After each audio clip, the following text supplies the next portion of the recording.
A'udzubillahi minasyaitonirrajim. Bismillahirrahmanirrahim. Alhamdulillahirabbil alamin. Allahumma shalli ala sayyidina Muhammad salatan taj'aluna biha min ahlil ilmi zahira wa batina wa tahsyuruna bi ibadika salihin fi dunyana wa ukhrana wa ala alihi wa sahbihi wa sallim. Rabbi syrah li sadri wa yassir li amri wahlul 'uqdatam min lisani yafqahu qawli. Qala al-mu'allif rahimahullah nafa'ana bi ulumihi rabbil alamin. Subhanaka la ilma lana illa ma 'allamtana innaka antal alimul hakim. Bermula pelajaran 48 hijratu alil baiti, itu hijrah keluarga Nabi, mana'ul mustad'afina, melarang orang-orang yang lemah, aslul kunuti, asal kunut, humal madinati, demam Madinah. Di sini akan dijelaskan pertama tentang hijrahnya keluarga Rasulullah dari Mekah menuju ke Madinah, dan juga penyekatan ataupun larangan dari orang-orang Quraisy, dari orang musyrik Quraisy.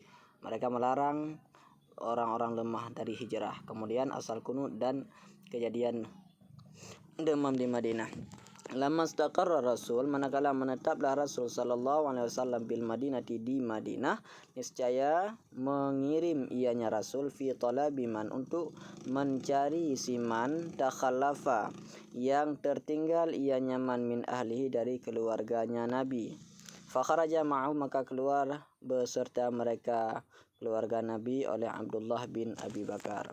Ketika Rasulullah telah menetap di Madinah, maka beliau mengirim utusan dari Madinah menuju ke Mekah. Ada 3 orang yang beliau kirim, yaitu Zaid bin Harisah dan Abu Rafi' dan Abdullah sebagai penunjuk jalan. Yang pertama, mereka mendatangi kepada Ummi Kulsum dan Siti Fatimah, putri Rasulullah. Kemudian juga mereka mengajak istri dari Zaid bin Harisah dan juga mengajak Usamah sebagai anak dari Zaid bin Harisah, diajak untuk berhijrah ke Madinah. Kemudian juga keluarga Abu Bakar termasuk dalam golongan orang-orang yang ikut serta dalam hijrah dari Makkah ke Madinah.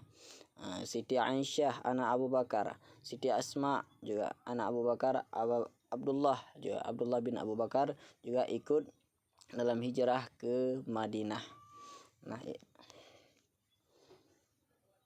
Waqad mana'a musyriku Makkah, dan sungguh melarang oleh orang-orang musyrik Makkah ba'dal mustad'afina, akan sebahagian orang-orang yang lemah daripada safir. Mereka orang musyrik Makkah melarang orang-orang Islam yang lemah tak berdaya daripada safir. Mereka tidak mengizinkan orang-orang yang lemah untuk musafir, sehingga wa'azabuhum azaban alima, dan mengazab oleh mereka musyrik Makkah hum, akan mereka orang-orang lemah, azaban alima, akan sebagai azab yang pedih.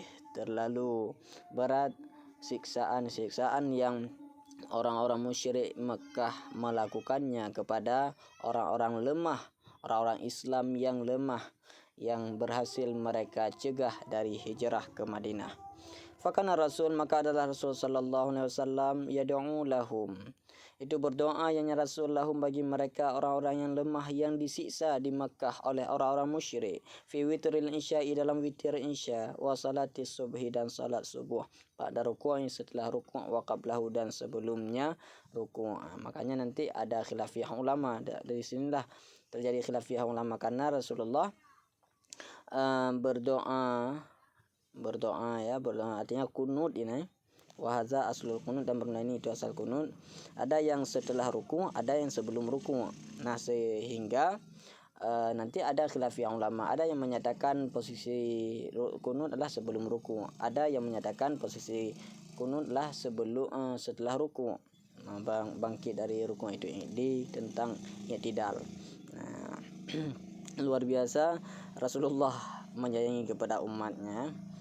Beliau mengetahui bahwa umatnya, sahabat-sahabatnya yang berada di Mekah disiksa. Beliau berdoa agar mereka terbebas dari siksaan orang-orang musyrik di Mekah.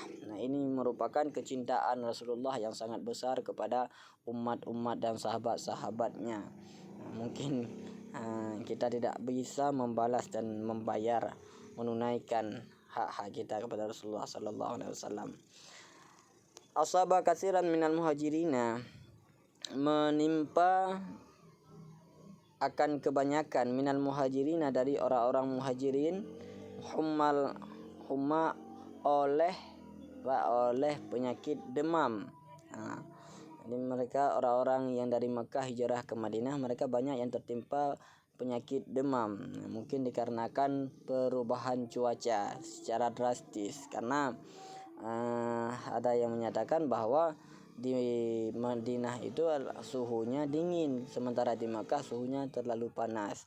Karena perubahan cuaca dengan begitu cepat, makanya badan-badan kita mungkin tidak bisa untuk menerima perubahan kondisi yang seperti demikian, sehingga sebahagian dari orang banyak dari kalangan muhajirin yang tertimpa demam. Fada'an Rasul, maka berdoa oleh Rasul sallallahu alaihi wasallam Rabbahu, akan Tuhannya Rasul, binaqliha, dengan memindahkannya demam, fastajaba, maka menerima Allahu wa Allah doaahu, akan doanya Rasul. Wallahu a'lam bishawab wa ilaihil marji wal ma'ab.